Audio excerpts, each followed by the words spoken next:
In upstate New York, they're still testing the depth of this crisis. These are pictures from Buffalo, with streets eerily empty as the city waits for the snow to subside. There have been dozens of fatalities, and the number is expected to rise. The clear-up is, in part, a casualty count.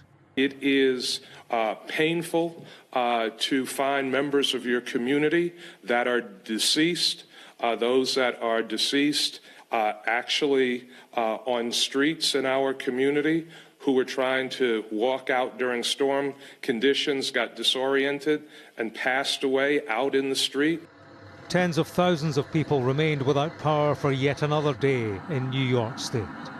President Biden pledged federal funds for affected areas as more snow was forecast. They have been out there talking to them personally about their experiences, going into homes, going into vehicles, and in too many tragic times finding people who did not survive the experience. And I want them to know that we know that it's difficult work to do. And they're grieving inside, as we all are, for the families who are getting the horrible, heartbreaking news that their loved ones succumbed to the storm over the last day or two. I want people to understand there's a lot of roads that are completely blocked right now, that have no access whatsoever.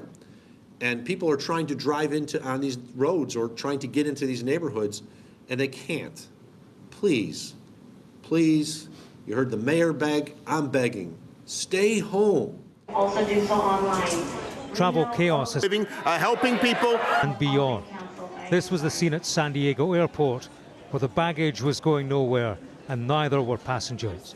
Cancelled flights have stranded thousands across the country. These are pictures from Buffalo as the Buffalo Bills football team and staff dug out their vehicles. It provided one measure of snowfall delivered by the Arctic blast, though ultimately the storm that straddled Christmas will be defined by its destruction and death. James Matthews, Sky News in Washington.